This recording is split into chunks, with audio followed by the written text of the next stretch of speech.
The truth wasn't an option. A former undocumented immigrant writing in 2020 recalled her anguish. Modern love. Before I was even old enough to have a boyfriend, I had been trained to lie to him. My secret, my mother said, could be used against me. You can never tell anyone you are undocumented. The first time I lied was in 11th grade at a party with my crush, Chris. When the police arrived in response to a noise complaint, I took off running into the backyard and jumped the fence. He said I overreacted, not knowing I could be deported if caught. My parents, who had been living and working in the United States for years, brought me from Mexico to join them in Texas when I was 11. 3 years later, my U.S. visa expired, and I became one of 11 million undocumented people in this country. As a young girl, I didn't understand the implications of my immigration status, only that it was a weapon that could be used against me. My fear of discovery was ever present. At school, where I excelled, in college, where I graduated cum laude, and in my first finance job in New York City, working for Goldman Sachs. When would my lies begin to unravel?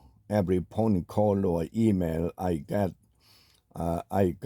from human resources would make my blood run cold, yet it never happened.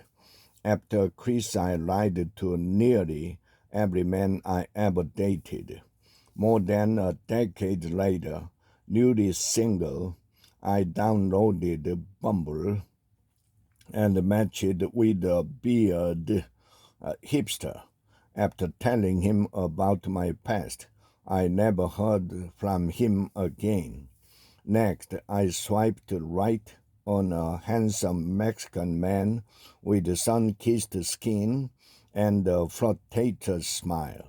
On our first date, he told me how he used to build fighting rings for his wrestling toys as a boy and now worked at an architecture office.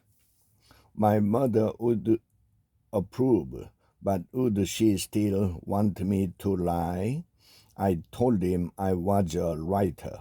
There, one truth, and he told me about his travels to Europe.